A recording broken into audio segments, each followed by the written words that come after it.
जय श्री राम दोस्तों, मैं केशवर पाल आज फिर एक नई वीडियो के साथ आपके सेवा में उपस्थित हुआ हूँ। दोस्तों, एक हमारे ये मित्र हैं, इन्होंने कमेंट किया है। ज़रा आप ध्यान से इस कमेंट को पढ़िए। ये लिखते हैं कि दोस्तों, यह वही कमेंट है जो रामपाल जी के भगत भाई ने किया था। ये क्या लिखते हैं कि हे पाखंडी केशव पाल, आपकी बुद्धि भ्रष्ट हो गई है, आपका सर घूम गया है।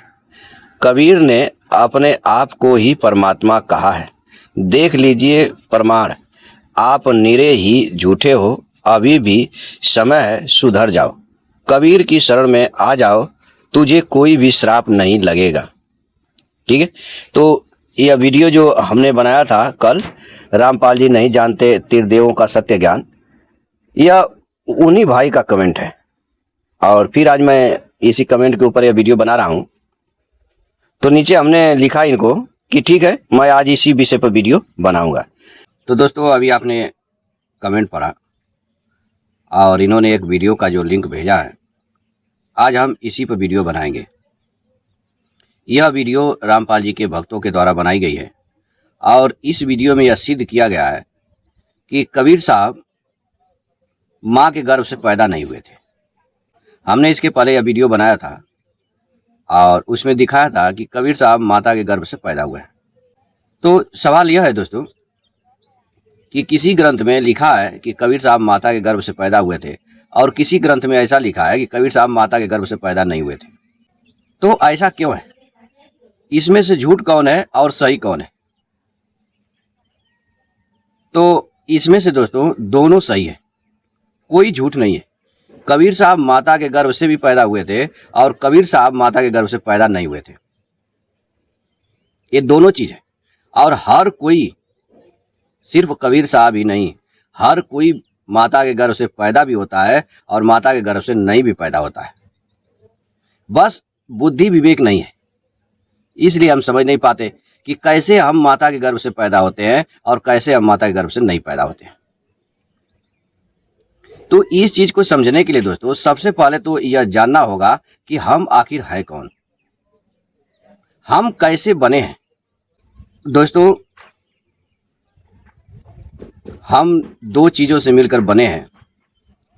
जैसा कि गीता अध्याय 13 के 26वें श्लोक में भगवान कहते हैं कि क्षेत्र और क्षेत्रज्ञ से सारे प्राणियों की उत्पत्ति होती है। और उसी 13वें अध्याय के पहले श्लोक में कहते हैं कि यह जो क्षेत्र है इसी को शरीर कहा जाता है। और फिर बताते हैं कि इस शरीर में जो क्षेत्रज्ञ है वह स्वयं मैं हूं। तो हमारा जो शरीर है दोस्तों, या हम जो हैं, दो चीजों से मिलकर बने हैं, एक क्षेत्र और एक क्षेत्रज्ञ। इसी क्षेत्रज्ञ को आत्मा कहा जाता है। इसी क्षेत्रज्ञ को गीता अध्याय 15 के 16 में अक्षर पुरुष कहा गया और क्षेत्र को क्षर पुरुष कहा गया। तो इत्यादि जगह पे दोस्तों बताया गया है। यही चीज कबीर सागर में भी लिखा है, प्रकृत भाव सब देहा, पुरुष नितत्व विदेहा। ये जितने भी शरीरें हैं सब प्रकृति के हैं। यही चीज गीता में भी लिखा गया है 14 के 3-4 में कि जितनी भी शरीरें हैं उनकी तो माता प्रकृति है। तो सबसे पहले दोस्तों हमें खुद के बारे में जानना जरूरी है कि हम वास्तव में हैं क्या। तो अब जैसे मेरा नाम केशवर पाल है, तो मेरे पास दो चीज है, एक आत्मा है, एक शरीर है। शरीर का विनाश हो जाता है और शरीर प्रकृति से प्रकट होती है, यानी माता के गर्भ से पैदा होती है शरीर। और इसके अंदर जो आत्मा है वह अजर अमर अविनाशी है, वह कभी नहीं मरता। नहीं तो यदि आत्मा भी मरेगी तो सतलोक या स्वर्ग जैसी जगहों पे कौन जाएगा?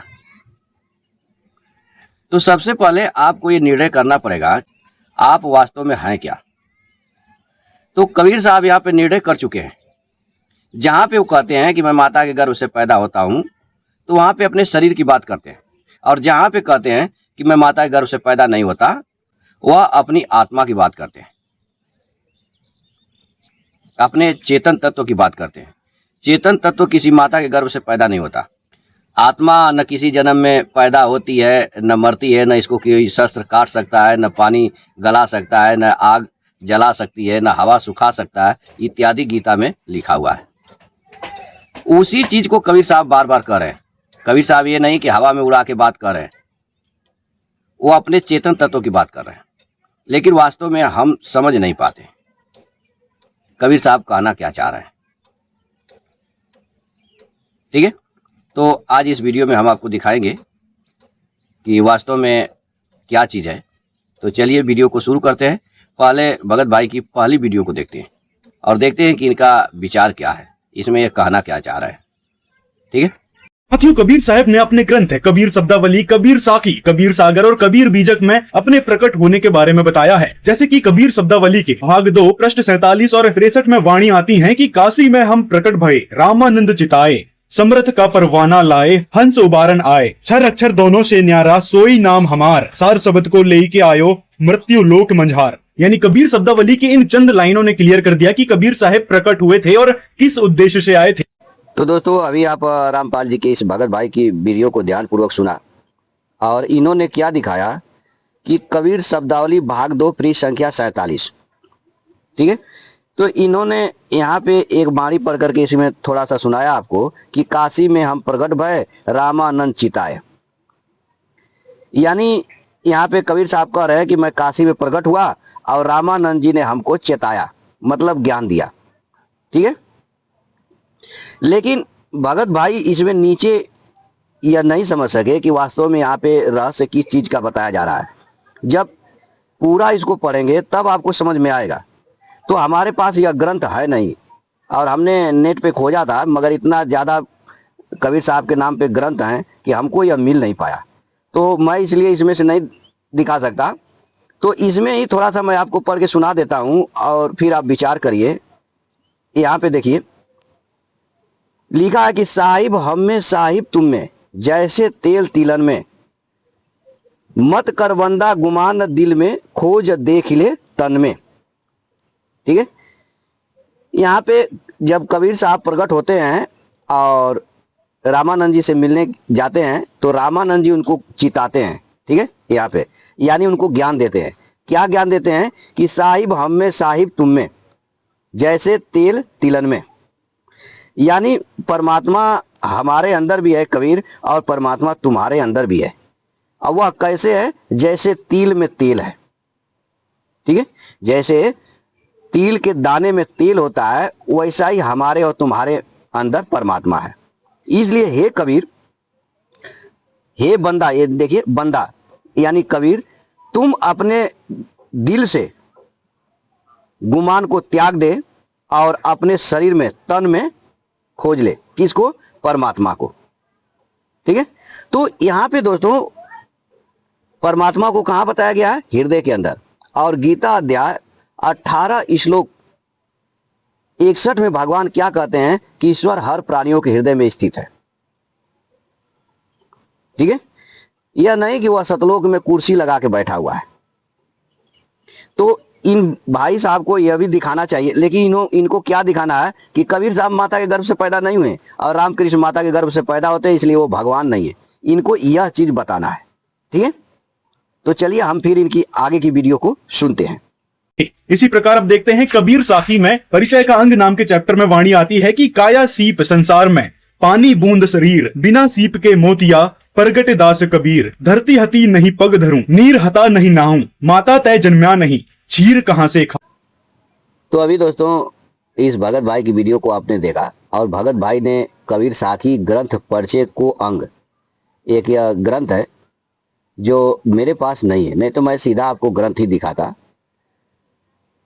इसको इन्होंने पढ़ा और यह बताने की कोशिश की कि कबीर साहब माता के गर्भ से नहीं आते और रामकृष्ण इत्यादि जो देवी देवता हैं माता के गर्भ से आते हैं, इसलिए वो भगवान नहीं है। मेन मुद्दा इनका दिखाने का यही है। अब यहाँ पे देखिए क्या लिखा हुआ है, सूक्ष्म रूप से आप पढ़िए। काया सीप संसार में, पानी बूंद शरीर। इस संसार में क्या है? काया एक सीप के रूप में है और यह शरीर क्या है? जैसे समुद्र में एक बूंद। यानी शरीर को सीप से तुलना कर रहे हैं कि संसार में शरीर एक सीप के समान है, और उस शरीर को फिर समुद्र से तुलना कर रहे हैं कि जैसे समुद्र का जल एक बूंद उसमें होता है, एक एक बूंद, वैसे ही संसार में शरीर क्या है, एक बूंद के समान है। बिना सीप के मोतिया प्रगटे दास कबीर, लेकिन बिना शरीर के दास कबीर वह मोती है जो बिना शरीर के है। दोस्तों, इसमें मोती क्या चीज़ होता है कि स्वाति नक्षत्र का जो बूंद होता है वो सीप के मुख में जाता है तो वही मोती बन जाता है। तो यहाँ पे क्या कर रहे हैं कबीर साहब कि बिना सीप के मोतिया। कबीरदास जी मोती तो हैं, बहुमूल्य तो हैं, लेकिन वह सीप में नहीं रहते, वो उनका सीप नहीं है, उनका शरीर नहीं है। प्रगटे दास कबीर, और वो संसार में प्रकट हो गए। ठीक है, तो यहाँ पे दोस्तों बहुत ही घुमा करके है, यहाँ पर भी कबीर साहब अपने चेतन तत्व की बात कर रहे हैं। आगे कहते हैं कि घट में अवघट पाया अवघट माही घाट, कहें कबीर परचे भया गुरु दिखाई बाट। यानी कबीर साहब को भी किसने दिखाया? गुरु रामानंद जी ने। बाट मतलब रास्ता दिखाया, बाट मतलब रास्ता दिखाया। कहाँ दिखाया? घट में, इसी शरीर में। और ये कैसे मिलेगा? अवघट, अंदर, ये नहीं कि बाहर खोजने से। तो यहाँ पर भी दोस्तों कबीर साहब को ज्ञान कहाँ से मिलता है? गुरु रामानंद जी से। आगे कहते हैं कि जा कारण मैं जाय था सो तो मिलिया आय, साईं ते सन्मुख भया लगा कबीरा पाए। ठीक है, कह रहे हैं कि जिसके कारण मैं जा रहा था परमात्मा को खोजने के लिए, वही परमात्मा हमको आकर मिल गया और मैं उनका पैर छू लिया। तो यहां पर भी दोस्तों कोई ऐसा चीज वर्णन नहीं हुआ है कि कबीर साहब को अलग सिद्ध करता हो। ठीक है, फिर हम भाई की आगे की बात को सुनते हैं कि आगे भाई साहब क्या कहना चाह रहे हैं। अब देखते हैं कबीर सागर की कुछ वाणियों को। कबीर सागर के अगम निगम बोध पृष्ठ 41, ज्ञान बोध पृष्ठ 29 में लिखा है कि ना मेरो जन्म न गर्भ बसेरा, बालक होए दिखलाया, काशी नगर जंगल विच डेरा, तहां जुलाहे पाया। मात पिता मोरे कछु नाही, ना मेरो घर दासी, हम हैं सतलोक के वासी, दास कहाए प्रगटे भय काशी। कलयुग में काशी चले आए, जब तुम हमरे दर्शन पाए, तब हम नाम कबीर धराए, काल देख तब राह मुरझाए, नहीं बाप ना माता जाए, अविगत ही से हम चले आए। सतयुग सत सुकृत कहलाए, त्रेता नाम मुनिंदर धराए, द्वापर में करुणा में कहाए, कलयुग नाम कबीर रखाए। तो अभी दोस्तों आप रामपाल जी के भगत भाई की वीडियो को ध्यान से सुना, और इन्होंने कबीर सागर के बोध सागर के अंतर्गत एक ये अगम निगम बोध है, इस चीज को दिखाया इन्होंने और ये साबित किया कि कबीर साहब माता के गर्भ से पैदा नहीं हुए थे बल्कि प्रकट हुए थे। ठीक है, और इन्होंने वाणी भी आपको सुनाया, यह वही वाणी थी, ना मेरो जन्म गर्भ बसेरा, बालक है दिखलाया, काशी नगर जंगल विच डेरा, तहां जुलाहे पाया। यानी जुलाहा जो है कबीर साहब को कहाँ पाता है? जंगल में, और वह जंगल कहाँ था? काशी में था। लेकिन रामपाल जी का ज्ञान क्या है कि कबीर साहब कहाँ पैदा हुए थे? कमल के फूल पर, और वो कमल कहाँ था? लहरतारा तालाब में।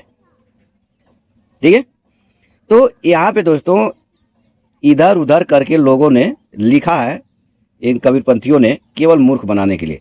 वास्तव में कबीर साहब क्या हैं इनके बारे में इनको पता नहीं है। यहाँ पे कह रहे हैं कि माता पिता मोरे कछु नाही, न मेरो गिर दासी। तो आखिर माता पिता होते किसके हैं? शरीर के, आत्मा के नहीं। आत्मा तो कभी पैदा ही नहीं होती। आगे देखिए, कह रहे हैं धर नहीं मेरे गगन कछु, नाही सूझे अगम अपारा, सत्य स्वरूपी नाम साहिब को सो है नाम हमारा। ये कह रहे हैं कि मेरा धड़ शरीर कुछ भी नहीं है। ठीक है, तो यहाँ पे दोस्तों वास्तव में किस तत्व की बात कर रहे हैं? अपने चेतन तत्व की, आत्म स्वरूप की। और ये बात हो किससे रही है? गोरखनाथ जी से। यहाँ पे गोरखनाथ जी के प्रश्न हैं और कबीर साहब के उत्तर हैं। गोरखनाथ जी प्रश्न क्या करते हैं? कौन छूरा कौन पानी, गुरु मुड़े कौन बानी। कि कौन छूरा है कौन पानी है, अब किस बाणी से गुरु मुड़ता है, यानी चेला बनाता है। अब कबीर साहब क्या उत्तर देते हैं? आप देखिए, शब्द छूरा निरंजन पानी, गुरु मुड़े बान बानी। ठीक है, तो इत्यादि दोस्तों यहाँ पे बहुत सारा प्रश्न किया गया है और यह पूरा जो है कबीर साहब और गोरखनाथ जी के बीच संवाद चल रहा है।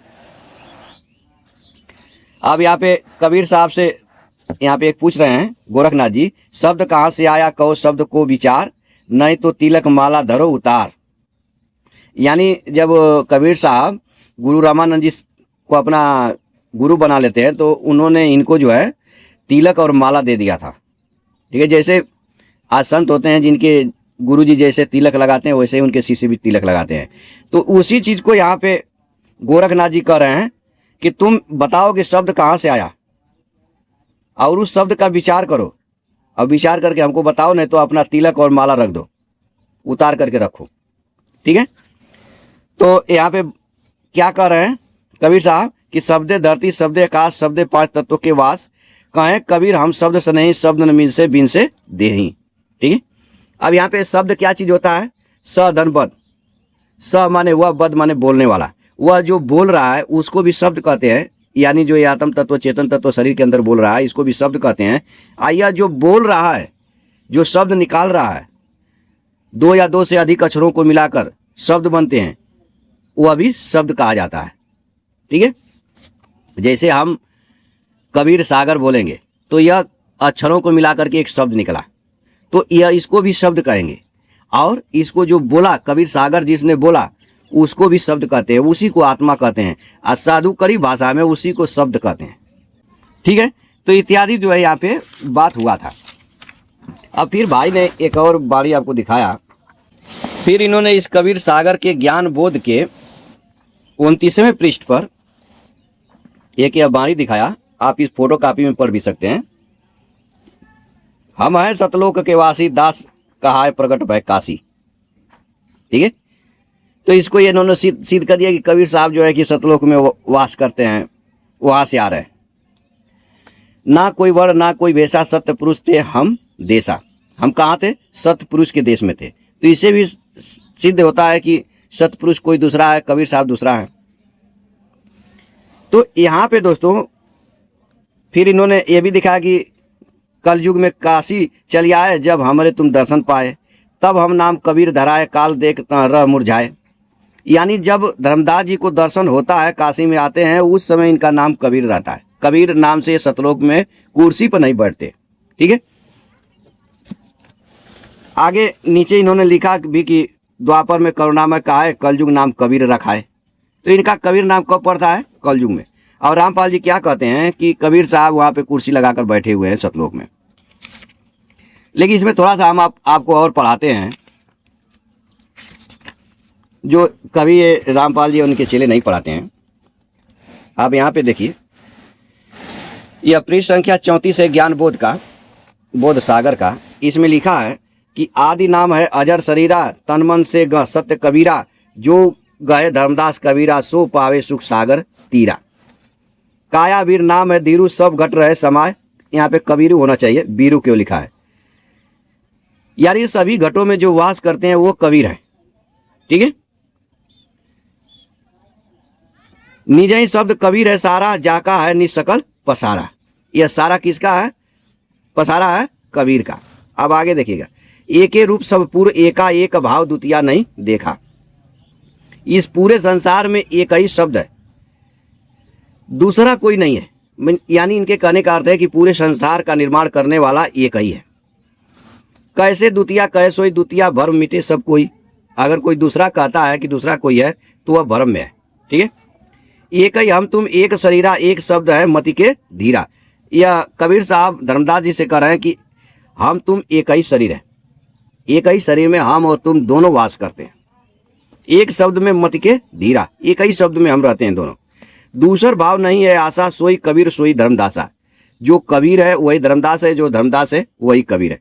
अब यहाँ पे सवाल ये किया है दोस्तों कि क्या रामपाल जी कभी यह कहेंगे कि नहीं जो ये चेला है वो मैं ही हूँ और जो मैं हूँ वह ये चेला है? नहीं ना। लेकिन यहाँ पे क्या कबीर साहब कह रहे हैं कि एक ही हम तुम एक शैर्या, एक शब्द है मति के धीरा, दूसर भाव नहीं है आशा, सोई कबीर सोई धर्मदासा। एक रूप एके अनुहारी, एक ही पुरुष सकल विस्तारी, आदि नाम मैं भाग सुनाओ, नाम गए जब मुक्ति पाओ। जो कोई आदि नाम को चीना, तासो काल भयो बलहीना। आदि नाम है मुक्ति का, जाप जाने जो कोई, कोटि नाम संसार में, तासे मुक्ति न होए। यानी जो एक ही परमात्मा को समझ जाए कि वही सारे संसार का निर्माण करता है, वही कबीर है, वही धर्मदास है, यानी मैं भी वही हूँ, जड़ चेतन जगत सब कुछ वही है, वह मुक्त हो सकता है। ठीक है, ऐसा आप गीता में भी पढ़ सकते हैं। यह नहीं कि सिर्फ यही लिखा है। यह पृष्ठ संख्या 29 है इसी ज्ञान बोध का। और कबीर साहब धर्मदास को ज्ञान करा रहे हैं। क्या कर रहे हैं देखिए। अलख नाम घट भीतर देखो, हृदय माई करो विवेको। घट घट राम बसे हैं भाई, बिना ज्ञान नहीं देत दिखाई।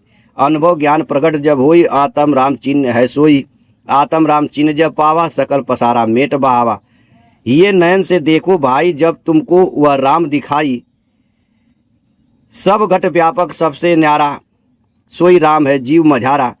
अकह नाम कहा न जाई, घट घट व्यापक निरंतर आई। आत्म राम देख जीव पाई, आप सब ठाव समाई। जहाँ देखता आप समाना, ब्रह्म छोड़ दूसर नहीं आना। यही मता हम तुमका दिन्ना, दूसर को न पावे चिन्ना। ऐसा ज्ञान लखाओ भाई, जो नहीं मान काल ती खाई। ठीक है, यानी यहाँ पे आप क्या समझ रहे हैं कि जो एक आत्म राम है, जो एक परमात्मा है, वही सभी घटों में वास कर रहे हैं। उनको छोड़ करके दूसरा कुछ भी यहाँ नहीं है।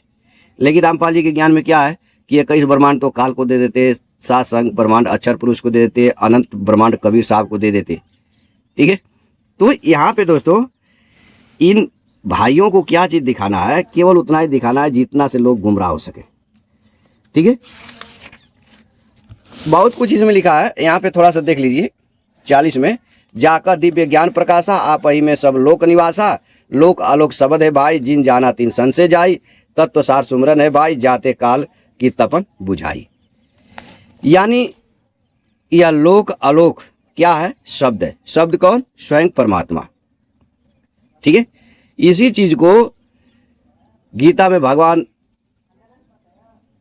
कहते हैं कि चर अचर सब कुछ मैं हूं, अध्याय 10 के 39 में, और अध्याय 13 के 15वें श्लोक में। आप जाके वहां ऐसा पढ़ सकते हैं। ठीक है, तो आपने इस वीडियो में क्या देखा दोस्तों, यहाँ पे कबीर साहब अपने आत्म तत्व की बात कर रहे हैं। और ये आत्मा किसी भी समय गर्भ से, यह आत्मा माता के गर्भ से पैदा नहीं होती है। माता के गर्भ से सिर्फ शरीर पैदा होती है। ठीक है, आत्मा अजर अमर अविनाशी है। यही चीज कबीर साहब बता रहे हैं, इसी चीज को गीता भी बताती है। बस बताने का तरीका अलग है। ठीक है, तो हम आशा करेंगे आप समझ गए होंगे। तो आज के लिए इतना ही, फिर मिलेंगे नेक्स्ट वीडियो में। तब तक के लिए जय सीताराम।